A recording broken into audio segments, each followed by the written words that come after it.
Good morning students. BA second year philosophy की class में हम फर्स्ट पेपर पश्चिमी दर्शन का इतिहास पढ़ रहे हैं। इसमें हमने बुद्धिवाद शुरू कर रखा है और हमारे सिलेबस में 3 बुद्धिवादी दार्शनिक हैं, जिसमें आज हम दूसरे बुद्धिवादी दार्शनिक स्पिनोज़ा को पढ़ेंगे। मैंने आपको बताया था कि बुद्धिवाद वो अवधारणा है या वो विचार है जो ये मानता है कि ज्ञान का जो प्रमाणिक स्रोत है वो बुद्धि है। ये अनुभव को भी स्वीकार करते हैं, लेकिन अनुभव को दूसरे नंबर पे रखते हैं। पहले नंबर पर ये बुद्धि को रखते हैं कि सही ज्ञान, प्रमाणिक ज्ञान, सार्वभौमिक ज्ञान, वास्तविक ज्ञान हमको बुद्धि से ही प्राप्त हो सकता है। अनुभव से हमें जो ज्ञान प्राप्त होता है वो भेदात्मक ज्ञान होता है। भेदात्मक मतलब उसमें भेद होते हैं। वो ज्ञान आगे जाके गलत सिद्ध हो सकता है। ठीक है, तो ये हमने जाना। अब हम जानते हैं कि स्पिनोज़ा जो एक बुद्धिवादी दार्शनिक है वो अपने बुद्धिवाद को कैसे प्रारंभ करता है। स्पिनोज़ा की नज़र में सबसे इम्पॉर्टेंट चीज़ जो है, स्पिनोज़ा ये चाहते थे कि वो द्रव्य की एक ऐसी परिभाषा दे या जगत के मूल में अगर कोई तत्व है तो उस तत्व की परिभाषा इस तरह दे कि वो अपने आप में पूर्ण हो और जगत के मूल में एक द्रव्य होगा, ऐसा स्पिनोज़ा मानते हैं। आप ये देखेंगे कि स्पिनोज़ा द्रव्य की पूर्णता पर इतना बल दे रहे थे कि उन्होंने द्रव्य को ही ईश्वर कह दिया, क्योंकि ये माना जाता है कि ईश्वर में कोई कमी नहीं है। ये हम आज तक सुनते आए हैं, तो क्यों ना द्रव्य की परिभाषा को इस तरह दिया जाए या द्रव्य को ही ईश्वर बता दिया जाए ताकि द्रव्य में किसी भी प्रकार की कोई कमी न रहे। तो स्पिनोज़ा ये कहते हैं कि द्रव्य वह होता है जो सबसे स्वतंत्र है, जिसकी सत्ता और उसका ज्ञान स्वतंत्र रूप से प्राप्त किया जा सकता है। सत्ता मतलब उसका अस्तित्व।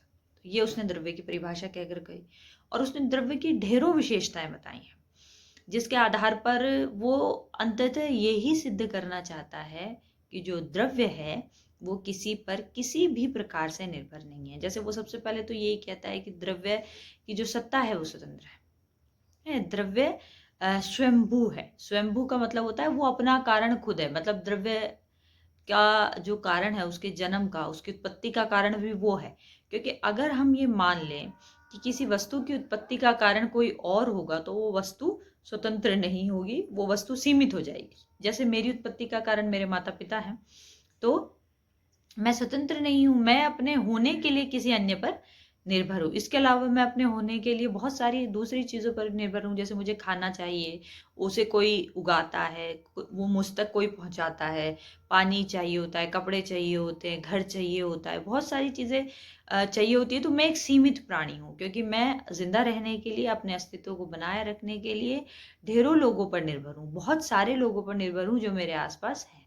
लेकिन स्पिनोज़ा ये कहते हैं कि उसका द्रव्य अपने होने के लिए किसी पर निर्भर नहीं है। एक तो वो स्वयंभू है कि वो अपना कारण खुद है, एक वो ये कहते हैं कि वो पूर्ण है, वो कंप्लीट है। हम किसी चीज को पूर्ण बताकर क्या बताना चाहते हैं? हम किसी वस्तु को पूर्ण बताकर ये बताना चाहते हैं कि उसका अब कोई मकसद नहीं है। जैसे मान लीजिए विद्यार्थी पढ़ता है क्योंकि उसे अपने जीवन में कोई मकाम हासिल करना है, उसे टीचर बनना है, या मान लीजिए जो भी पद उसको हासिल करना है, इसके लिए वो पढ़ रहा है। मतलब एक अपूर्णता उसको ये महसूस हो रही है कि मेरे पास कोई कार्य होना चाहिए करने के लिए, समाज में कोई दायित्व मेरे पास होना चाहिए जिस कार्य को मैं करूं। समझ रहे? तो इसीलिए वो एक लक्ष्य बनाता है और उसके हिसाब से कार्य करता है। तो ये उसकी अपूर्णता को दर्शाता है। जीवन में लक्ष्यों का निर्धारण करना, प्रयोजनों का निर्धारण करना कि ये मेरा लक्ष्य है और इसको मैं इस तरीके से प्राप्त करूंगा या करूंगी, तो वो दिखाता है कि आप अपूर्ण है और आप पूर्णता हासिल करना चाहते हैं। ठीक है, लेकिन द्रव्य के साथ ऐसा नहीं है। द्रव्य का कोई प्रयोजन नहीं है, तो द्रव्य पूर्ण है। इसके अलावा द्रव्य अपरिमित है। जैसे हम ये कह सकते हैं कि असीमित है, उसकी कोई सीमा नहीं है। क्योंकि सीमा भी एक तरीके से चीजों को हम ये कह सकते हैं कि संकीर्ण बना देती है, उसकी लघुता का आभास कराती है किसी भी चीज का होना। इसके अलावा वो ये कहते हैं कि द्रव्य निरपेक्ष है। मतलब वो अपने होने के लिए उसे किसी अन्य सत्ता की आवश्यकता नहीं है। इसके अलावा ये कहते हैं कि द्रव्य निर्गुण है, मतलब उसमें निर्गुण का मतलब ये नहीं है कि उसमें कोई गुण नहीं है, बल्कि निर्गुण का मतलब ये है कि उसमें सारे गुण असंख्य मात्रा में मौजूद है। कि जैसे काल, उसमें सभी रंग मौजूद है, जितने रंग हैं, और अपने अपरिमित रूप में मौजूद है। तो जब उसको निर्गुण बताया जाता है तो असंख्य गुण उसके अंदर विद्यमान है, ये बताने का प्रयास किया जाता है। आखिर में स्पिनोजा ये कह देता है कि मेरा द्रव्य पूर्ण है, स्वतंत्र है, निरपेक्ष है, निर्गुण है, और मेरा जो द्रव्य है वो ईश्वर है। मेरे द्रव्य में और ईश्वर में कोई फर्क नहीं है। इसके अलावा तो ये जो संबंध होता है ये तादात्म्य का संबंध कहलाता है, मतलब आइडेंटिटी का संबंध कहलाता है, एक दूसरे में समाहित है। द्रव्य मतलब ईश्वर, ईश्वर मतलब द्रव्य। अब मसला आता है कि जगत का और द्रव्य का क्या संबंध है, जगत का और ईश्वर का क्या संबंध है। तो जो संबंध स्पिनोजा द्रव्य और ईश्वर में बताता है, वही संबंध वो द्रव्य और जगत में भी बता देता है, ईश्वर और जगत में भी बता देता है। वो कहता है कि ईश्वर ही जगत है, जगत ही ईश्वर है, द्रव्य ही जगत है, जगत ही द्रव्य है। इसे सर्वेश्वरवादी अवधारणा कहते हैं, ईश्वर की सर्वेश्वरवादी अवधारणा, जो ये मानते हैं कि जगत में ईश्वर है और ईश्वर में जगत है। ईश्वर और जगत एक दूसरे से अलग नहीं है, इसे भी तादात्म्य का संबंध कहा जाता है। ठीक है। अब एक प्रश्न और उठता है कि द्रव्य का ज्ञान कैसे होता है। स्पिनोजा ये कहता है कि ज्ञान 3 तरीके के होते हैं, कल्पनात्मक, बौद्धिक और प्रज्ञात्मक। कल्पनात्मक और बौद्धिक ज्ञान हमारे अनुभव पर आधारित होते हैं, ये सीमित ज्ञान है। ये एक साधारण मनुष्य के ज्ञान है, एक तरीके से हम ये कह सकते हैं।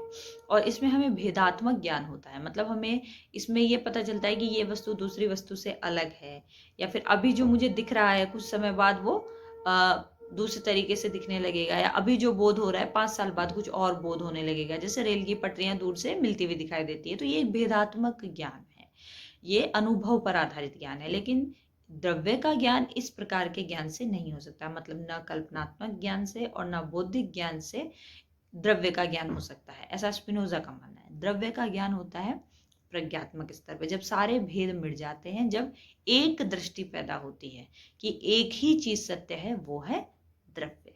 अब अगली क्लास में हम एक बहुत महत्वपूर्ण सिद्धांत पढ़ेंगे स्पिनोजा का, जिसे गुण सिद्धांत कहा जाए, कि वो जब ये कहता है कि द्रव्य में सारे गुण असंख्य रूप में मौजूद है, तो वो इसके माध्यम से क्या कहना चाहता है, इसको हम अगली क्लास में देखेंगे। थैंक्स।